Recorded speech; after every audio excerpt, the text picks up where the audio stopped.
Welcome back, guys, with the plethora of vintage STIHL 041s I've been working through to get back to their former glory, running and cutting as they should. Last time you saw me dig into the easiest of the saws and get one running really well and dressed up with a bar and chain, and diagnose another two saws, and start building another one up from a set of cases with a crank in it. This time I'm hopefully going to finish off the one that had no flywheel key, the same one that I took apart and gave new rings and crank seals, give the third saw that ran but wouldn't hold its tune crank seals that it deserves, and continue building the fourth saw that I started from a bare crank and cases.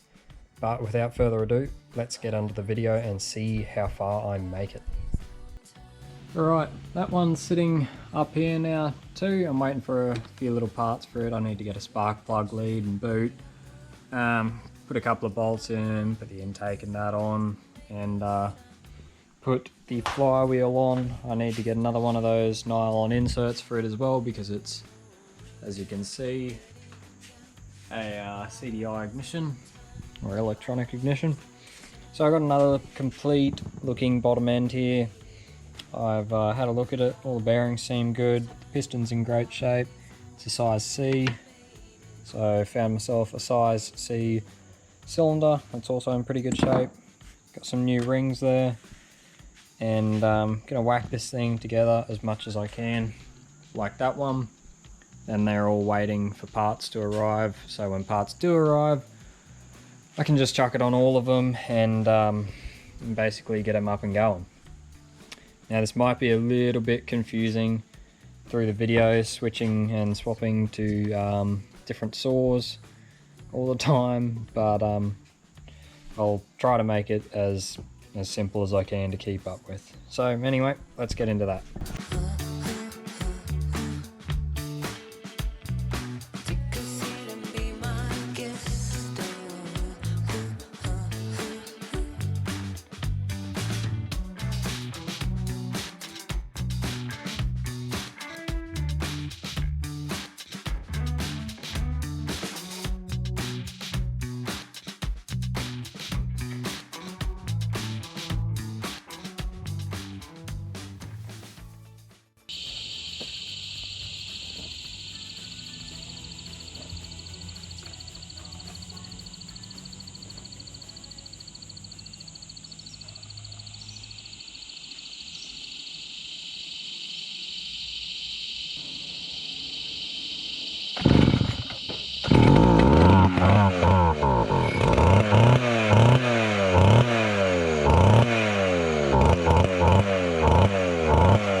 Alright, that is running sweet as. It definitely needs a tune, but that motor is, yeah, it's healthy as. I think I put a brand new piston and cylinder on this. I'll have to go back on the video and check. For this saw, it was just the one in that box there. I think I did, but I'm not 100% sure. I've got so many of these now that I just forget. Started getting the information tags to put on them so I actually know what I've done to them. Yeah, this thing, that motor is pretty stout. It needs the ignition tuned and the carby tuned, but I'm going to do that once I've got a bar and chain on here, and I'll put some felling dogs on too. Same with an air filter, I need one of those on there before I tune it.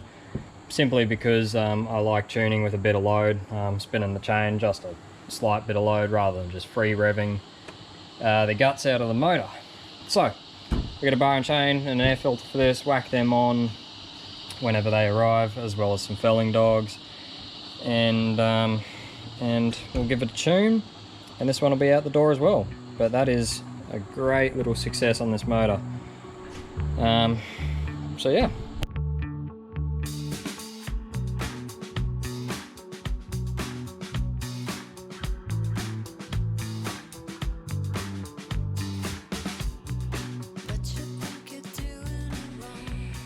Alright, it's been a fair amount of time actually since I've actually done any work on the 041s. You probably would have seen in the last video, I believe I'm splitting this into two, so it will be the last video. We had this one up here, this nice example up and running, and I've got to actually finish it off and finish off that video. There was another one in that video, and probably I might put the farm boss in there as well.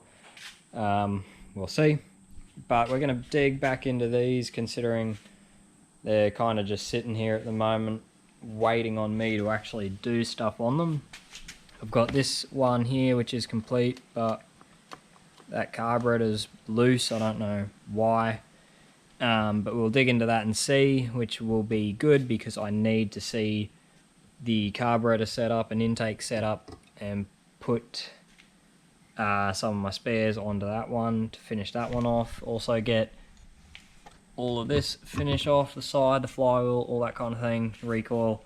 We'll finish that off and try and get them both going, chuck bars and chains on them, and we'll go from there. I can't remember where I was actually up to on these. I know some of these have new cylinders, new pistons, new rings, that kind of stuff.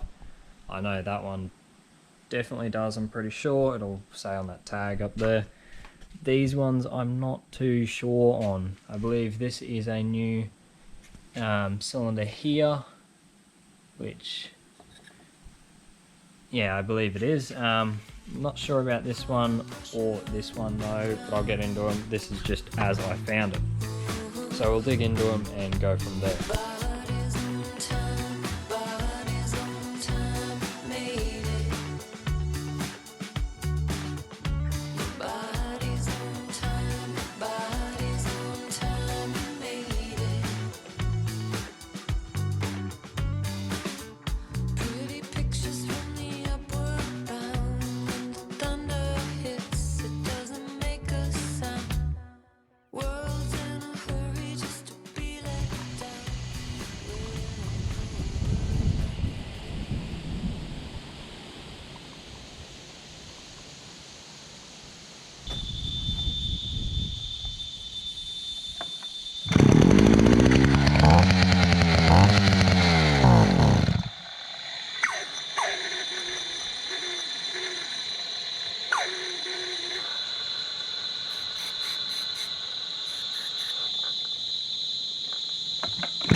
Alright, it's the next day and I've made a template filling dog off this just for the long bar. I might start making those in the future, but for the time being I have the template there. It does need a bit of tweaking here and there and a finish off, but it is pretty close to where I want it to be. So we will take this saw out, give it a brief cut, see what it does, just check that it runs as it should, which I'm sure it will, and yeah, then we'll give it a wash and it'll be going up for sale.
Right, and that finishes this 041 off. This thing absolutely rips its way through wood. You would have seen there, it just pours through that log in no time at all. This chain is beautifully sharp and very fast cutting. It's a nice bar, that Tussimora 24-inch there, and the motor on this thing runs so very well. It's a little bit lean until it warms up, bogs a little, but you should expect that out of a well-tuned saw anyway. Well, I say well-tuned for when it's hot. But yeah, once it's warmed up, it is perfect. It actually presents fairly well too, as you'll see. So that pretty much wraps up this thing.